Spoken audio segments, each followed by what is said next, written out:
Lo que hace la sangre de Cristo. Bueno, una de tantas cosas que ha hecho la preciosa sangre de Cristo Jesús, lo dice la palabra en primera de Juan 1:7. Dice, pero si andamos en luz como Él está en luz, tenemos comunión unos con otros, y la sangre de Jesucristo su Hijo nos limpia de todo pecado. Es una de las cosas que hace la sangre del Señor Jesucristo, limpiarnos de todo pecado. Y quiero enseñar esta breve enseñanza en esta ocasión porque me impactó. Apenas escuché una herejía muy grave. Pues yo había escuchado enseñanzas, claro, desviadas de la palabra, pero no hasta el extremo de rechazar la sangre de Cristo. Y esto lo escuché a un unitario de la unicidad, a los que creen que el bautismo perdona pecados, y me puse a escucharlo y me sorprende la herejía tan terrible que dijo. Y enseñó y estaba predicándole a varias personas. Una de esas grandes herejías que le escuché al varón es decir que la sangre de Cristo ya no es literal, que solo hay perdón de pecados en el bautismo en el nombre de Cristo Jesús. Terrible, tremendo, porque el decir que la sangre de Cristo no es literal, eso hace un rechazo directo a lo que hace la sangre de Cristo. O sea que alguien no puede ser salvo si se arrepiente, si entrega su vida a Cristo, solamente es por el agua. O sea, eso es una herejía, un desvío de la palabra. Y hay que entender lo que significa, por ejemplo, literal. Literal tiene que ver con la fidelidad de un texto, de una cosa, la firmeza de lo que está diciendo. Y al decir no es literal, eso quiere decir que entonces que cuando habla de la sangre de Cristo está hablando entonces de qué será, de algo simbólico. No, no es simbólico.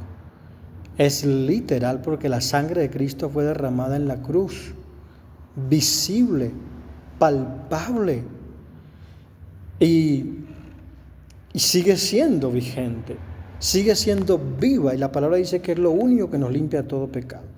Así que esas enseñanzas, claro, ahora vine a entenderles porque es que dicen que el bautismo perdona pecados. Claro, hay muchas sectas que enseñan eso.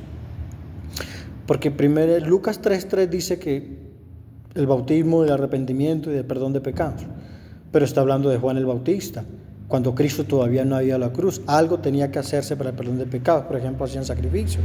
Por eso habla de perdón de pecados el bautismo, porque Juan lo estaba haciendo porque Cristo no había ido a la cruz.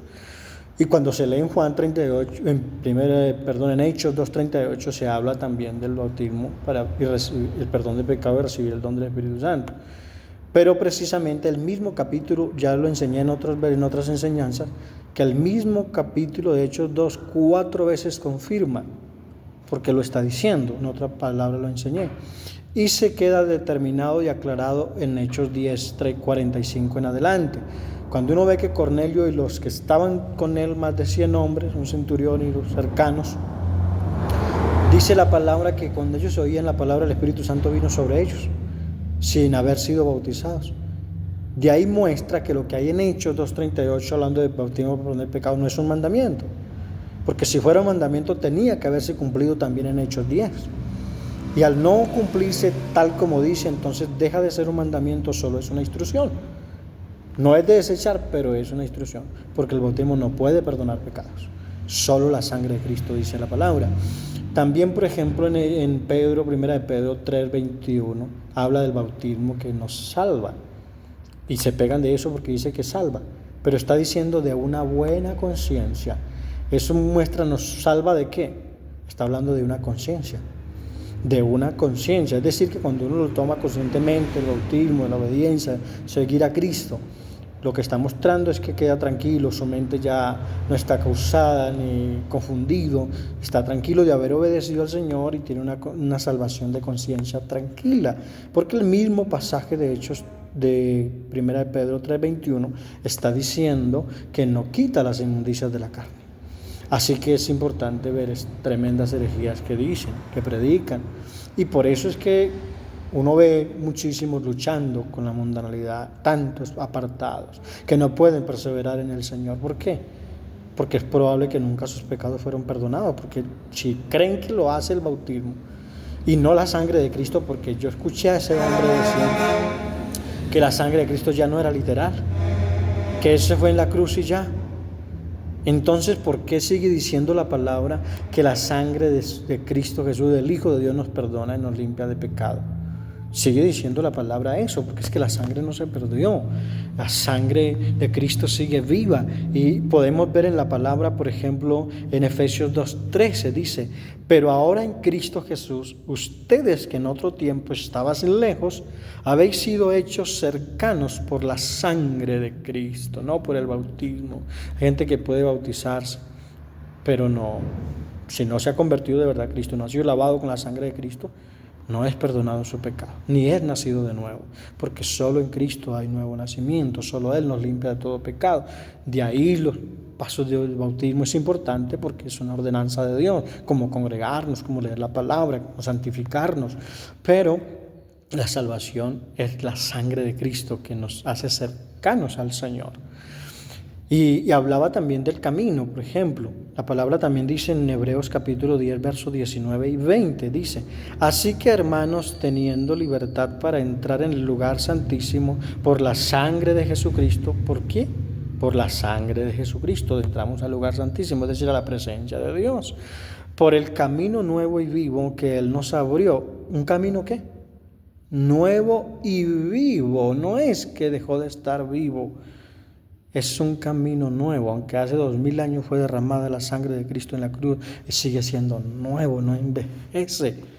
Así que si alguien está recibiendo esas enseñanzas de que la sangre de Cristo ya no es literal, de que solo el perdón de pecados se encuentra en el bautismo, yo te digo en el amor del Señor, huya.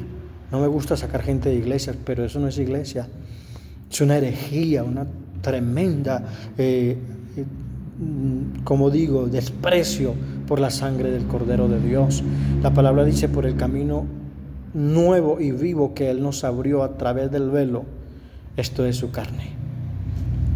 La palabra está hablando que cuando Cristo fue crucificado y herido, molido por nuestros pecados, es el velo que se abrió, es decir, nos dejó entrada por el camino nuevo. En el antiguo pacto se cortaba un cordero, se cortaba por la mitad y por la mitad cruzaban, y era el pacto que hacían por un camino que los llevaba a la salvación, pero era de animales, tenían que hacerlo así, porque Cristo no había ido a la cruz. Pero una vez el Señor fue a la cruz, de verdad, te ruego en el amor de Dios, crea profundamente lo que dice la palabra.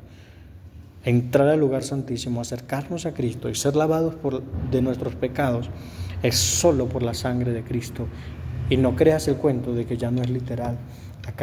La sangre de Cristo sigue siendo fiel al texto literal, algo que no se ha cambiado de forma. Es por eso que los que enseñan esas doctrinas de bautismo, de perdón de pecado, y que dicen que la sangre del Señor ya no es literal, entonces están enseñando y en revelaciones, y le dicen a la gente: tú tienes que orar para que Dios te revele, ayune para que Dios te revele. ¿Te revele qué? Si no crees a lo que está escrito, entonces vas a creer a un mensaje que viene quién sabe de dónde, porque el que no cree la verdad cree la mentira. Somos llamados a creer a lo que está escrito. El libro de Juan capítulo 8, versículo 31 y 32 dice: esto dijo Jesús a los judíos que habían creído en Él: si permanecen en mi palabra, seréis verdaderamente mis discípulos y conoceréis la verdad, y la verdad los hará libre. ¿Cómo se conoce la verdad? Permaneciendo en la palabra, no creyendo en visiones, que hay gente que soñó tal cosa. Y cuando uno no crea la doctrina que ellos enseñan, entonces dice: es que Dios no te ha revelado.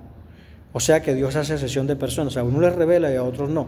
No, lo que Dios tenía para decirnos y lo necesario para nosotros, Él lo reveló a todo ser humano sin excepción de personas. Y está escrito en la palabra que tengamos que ser enseñados o enseñar a otros, pero que sea conforme a la palabra. Así se conoce la verdad. Así que amemos la preciosa sangre del Señor y nunca nos dejemos engañar por gente que se para a gritar y a decir, hablando supuestamente de revelación. Y tremendo está. Yo comparto esto porque sé que a alguien le puede servir de escaparse de esas sectas. De verdad, es terrible como cada día se multiplica la extorsión contra la palabra de Dios. Amado, Dios te bendiga.